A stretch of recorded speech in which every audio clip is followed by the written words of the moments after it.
नगर निगम election news sponsored by Ratan jewellers, Indira market मंडी। शुभ अवसर के लिए शुद्ध सोने के आभूषण।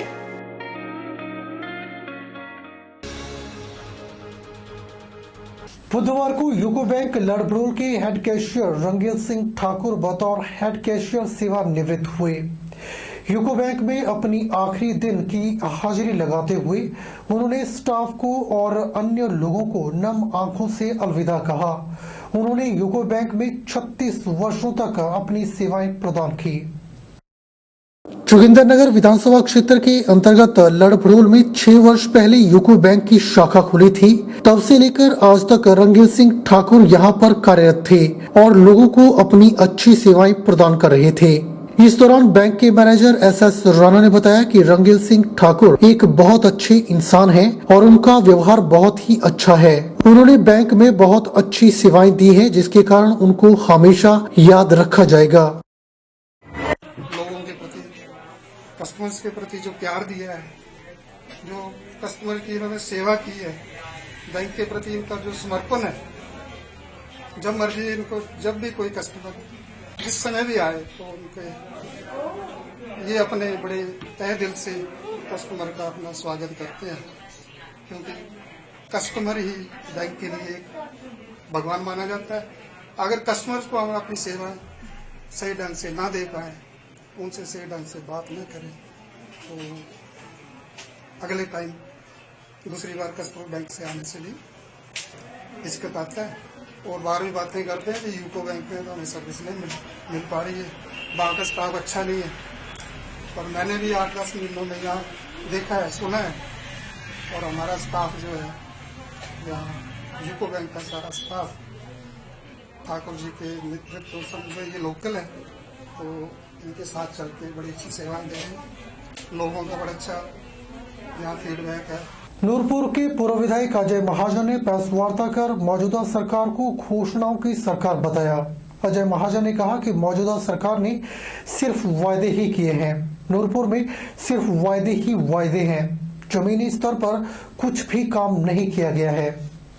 नूरपुर के पूर्व विधायक अजय महाजन ने भाजपा सरकार पर निशाना साधते हुए कहा कि अगर कोई काम भी किया है तो वो सिर्फ एक बड़ा काम किया है कि कांग्रेस सरकार के समय में शिलान्यास और उद्घाटन की पट्टिका को उखाड़ने का काम किया गया है। मौजूदा सरकार में वन मंत्री राकेश पठानिया ने कहा था कि नूरपुर में 4000 एकड़ भूमि में इंडस्ट्री एरिया बनने जा रहा है, जिसका कोई नामोनिशान तक नहीं है। जसूर में आधुनिक बस अड्डा बनने जा रहा है, लेकिन अभी तक नामोनिशान नहीं है। ट्रैवल भवन जिसके टेंडर तक हो चुके हैं को जंगल में स्थानांतरित कर दिया गया और उसका भी अभी तक कोई काम नहीं लगा है। कॉलेज के लिए 5 करोड़ रुपए आ चुके हैं। इसकी घोषणा तक मौजूदा सरकार ने कर दी थी, पर आज दिन तक काम नहीं हुआ है और पूर्व मुख्यमंत्री वीरभद्र सिंह की शिलान्यास पट्टिका को तोड़ दिया गया, जो कि बहुत ही शर्म की बात है। तो पहले 3 साल 3.5 साल हो चुके हैं, आप 6 महीने आप कम कर रहे हो और नूरपुर में दावे ही दावे हैं। नीचे जमीनी स्तर पे कोई काम नहीं हुआ। अगर एक काम इन्होंने बहुत बड़ा किया है, हमारे जितने भी ये वाले जो शिलान्यास की पाटिका थी वो तोड़ी है। और ये बड़ी शर्म की बात है कि गवर्नमेंट्स इन कंटिन्यूटी होती हैं और इन्होंने जो है एक नए सड़कें तो बनाई नहीं और पुरानी पाटिका इन्होंने सारी तोड़ी। यहाँ पे इन्होंने कहा था इंडस्ट्रियल एरिया बनने जा रहा है 4000 एकड़ में, उसका नामो निशान नहीं है। जसूर इन्होंने कहा था एक आधुनिक बस स्टैंड बनने जा रहा है, नामो निशान नहीं है। इन्होंने कहा था जो ट्राइबल भवन था हमारा, एक टेंडर्स हुए ट्राइबल भवन, उसको शिफ्ट कर दिया एक जंगल में और वहाँ भी काम शुरू नहीं हुआ। बड़ी शर्म की बात है। यहाँ पे इन्होंने कॉलेज का जो था, हमारे टाइम में पैसे आगे हुए थे, पहली किस्त आ गई थी, इन्होंने अनाउंस कर दिया कि 5 करोड़ रुपया कॉलेज का फंक्शन था, आ गया है। 3.5 साल हो गया, एक ईंट नहीं लगी। हमारे पाटिका वहाँ तोड़ दी राजा वीरभद्र सिंह जी के जो शिलान्यास हुआ था। शिमला जिला के रामपुर में कोरोना से बचाव के लिए टीकाकरण अभियान तेजी से जारी है। फ्रंटलाइन और स्वास्थ्य वर्कर्स के बाद वरिष्ठ नागरिकों का भी टीकाकरण हो रहा है। अब तक 6000 से अधिक लोगों को टीका लगाया जा चुका है। कोरोना महामारी के प्रकोप से बचने के लिए रामपुर और आसपास के क्षेत्रों में टीकाकरण अभियान जोरों पर है। स्वास्थ्य विभाग की ओर से फ्रंटलाइन वर्कर्स और स्वास्थ्य वर्कर्स के बाद अब आम नागरिकों के साथ साथ वरिष्ठ नागरिकों को टीका लगाने का कार्य तेजी से आरंभ किया है। रामपुर मंडल क्षेत्र में अब तक 6000 से अधिक लोगों को कोरोना से बचने के लिए टीका लगाया गया है। इनमें से 2500 से अधिक वरिष्ठ नागरिक शामिल हैं। कोरोना वैक्सीन लगा चुके वरिष्ठ नागरिकों और स्वास्थ्य विभाग के अधिकारियों ने लोगों से अपील की है कि कोविड की लड़ाई लड़ने के लिए टीका अवश्य लगाएं ताकि अपने आप को सुरक्षित कर सकें। उन्होंने आम लोगों से भ्रांतियों में न आने की भी अपील की। खंड चिकित्सा अधिकारी रामपुर डॉक्टर R.K. नेगी ने बताया कि अभियान 16 जनवरी से शुरू हुआ था और इसमें अभी तक फ्रंटलाइन वर्कर्स, हेल्थ वर्कर्स और वरिष्ठ नागरिकों को जोड़कर कुल 6000 से अधिक लोगों का टीकाकरण हो चुका है, जिसमें 2500 से अधिक वरिष्ठ नागरिक हैं। उन्होंने बताया कि टीकाकरण से सभी सुरक्षित हैं, किसी को कोई समस्या नहीं हुई है। अब दूसरा डोज भी शुरू किया गया है। उन्होंने लोगों से अपील की कि भ्रांतियों में न आकर कोविड का टीका लगाएं और अपने आप को सुरक्षित करें। अपील करना चाहता हूँ, आह्वान करना चाहता हूँ कि वो टीकाकरण के प्रति जो कुछ भ्रांतियाँ चल रही है उस भ्रांति में ना जाए। ये टीका बिल्कुल सुरक्षित है और आज हमारे को अगर कोरोना का आप देखोगे जैसा कि केसेस बढ़ रहे हैं, दूसरी लहर आ रही है, तो उसको देखते हुए हमें ये जो टीका जो लग रहा है ये हमें पूरा सुरक्षित है और लोगों को इससे बचाएगा। मैंने आज कोविड-19 का टीका लगवाया। यहाँ रामपुर हॉस्पिटल में बहुत आराम से लगाया इन्होंने और कोई किसी प्रकार का कोई तकलीफ नहीं है और बहुत अच्छा है। मैं आगे सभी जनता से निवेदन करता हूँ कि आप लोग भी समय रहते इस टीका को लगवाएं। आज मैंने कोविड का टीका लगाया और यहाँ पर बहुत ही सौहार्द वातावरण में हॉस्पिटल में लगाया गया है और मुझे अभी भी आधा घंटा के करीब बैठे हुए हैं, इसमें किसी प्रकार का कोई मेरे को समस्या नहीं आ रही है और मैं सभी से अपील करता हूँ कि इस टीके को जरूर लगाएं और इस भ्रांति में न रहे कि इसमें रिएक्शन होता है या गलत चीज़ है, ये सबको ही लगाना चाहिए। शिक्षा विभाग की ओर से स्कूली बच्चों के लिए शुरू की गई मेधा योजना में सरकार की ओर से 1 लाख रुपए की आर्थिक मदद की जाएगी। इस योजना के लाभान्वित विद्यार्थी देश के किसी भी निजी संस्थान में जाकर किसी भी विषय पर कोचिंग प्राप्त कर सकते हैं।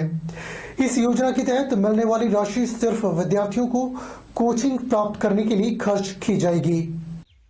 मेधा योजना का लाभ उठाने के लिए विद्यार्थी के घर की सालाना आय 2.5 लाख रुपए से कम होनी चाहिए। साथ ही विद्यार्थियों को वार्षिक परीक्षाओं में SC वर्ग के लिए 65% और जनरल वर्ग के लिए 75% अनिवार्य किया गया है। इन योग्यताओं को पूरा करने वाले विद्यार्थियों को यह सुविधा शिक्षा विभाग की ओर से दी जा रही है। जानकारी देते हुए उच्च शिक्षा उपनिदेशक बिलासपुर राजकुमार शर्मा ने बताया कि इस योजना का लाभ उठाने के लिए विद्यार्थी शिक्षा विभाग की वेबसाइट पर जाकर स्वयं आवेदन कर सकते हैं। इसके लिए शिक्षा विभाग की ओर से शिक्षा विभाग की वेबसाइट पर एक पोर्टल तैयार किया गया है।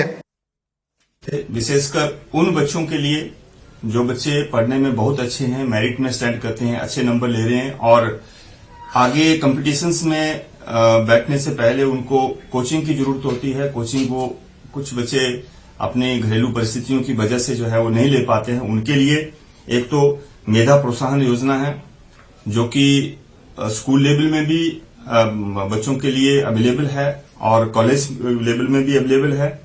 उसमें 1 लाख रुपए बच्चों को कोचिंग के लिए जो है वो सरकार की तरफ से जो है वो दिया जाता है। इसमें पेरेंट्स के लिए इनकम लिमिट है 2.5 लाख रुपए की और ये डायरेक्ट ऑनलाइन ही जो है वो बच्चों को जो है वो अप्लाई करना होता है। इसके अलावा इसी तरह की एक और स्कीम है जिसको स्वर्ण जयंती सुपर 100 नाम सरकार की तरफ से दिया गया है। इसमें भी कोचिंग के लिए जो भी मैट्रिक के बोर्ड एग्जामिनेशन में पहले 100 बच्चे स्टेट के हैं उनके नाम है। शर्त यह है कि वो बच्चे आगे गवर्नमेंट स्कूल में स्टडी करते होने चाहिए। बाकी इसके अलावा इसमें कोई इनकम या दूसरी कोई और लिमिट नहीं है। चंडीगढ़ मनाली राष्ट्रीय राजमार्ग पर ट्रैफिक व्यवस्था में आवश्यक सुधार लाने के लिए विशेष कदम उठाए जाएंगे। बिलासपुर में NDPS मामलों को लेकर तेजी से कार्य किया जाएगा और साथ ही जनता के साथ मिलकर काम करते हुए अपराध खत्म करने और अपराधियों के खिलाफ कड़ी कार्रवाई को लेकर गंभीरता से कार्य किया जाएगा। यह बात बिलासपुर जिला पुलिस मुख्यालय के नए डीएसपी राजकुमार ने कही। राजकुमार बतौर डीएसपी यहां पर उनकी यह पहली नियुक्ति है। कार्यभार ग्रहण करने के बाद उन्होंने अपनी प्राथमिकताएं भी तय कर ली है।